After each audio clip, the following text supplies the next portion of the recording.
Hi there, Capstone 9 and 10. Thank you for your hard work this week over the extra week we were out on break. And I want you to just jump in with both feet to your next stage, which is stage 37.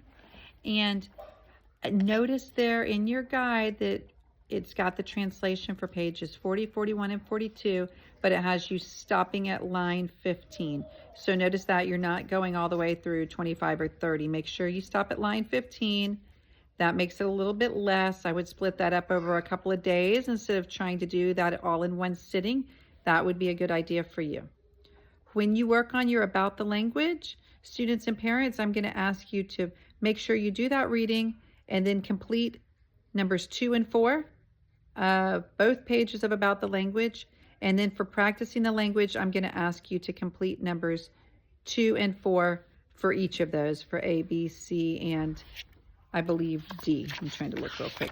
So make sure, A, B, C, and D. Make sure you do numbers 2 and 4, so that way everybody's got a bit of a buy-in and we can practice a good bit and we all have something to go over together. If you want to do more, and parent, you're the teacher, if you want to assign more, that is fantastic.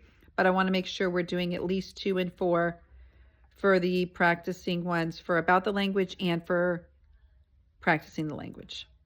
We will be practicing a little bit with perfect active infinitives and perfect passive infinitives.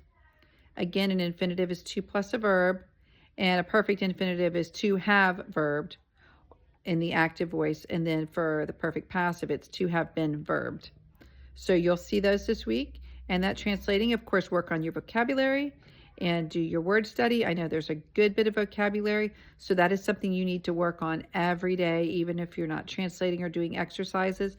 But this subject is really one that you need to work on all 4 of the other days. Thanks so much, and reach out with questions. And I'm sending the new answer keys in this update too.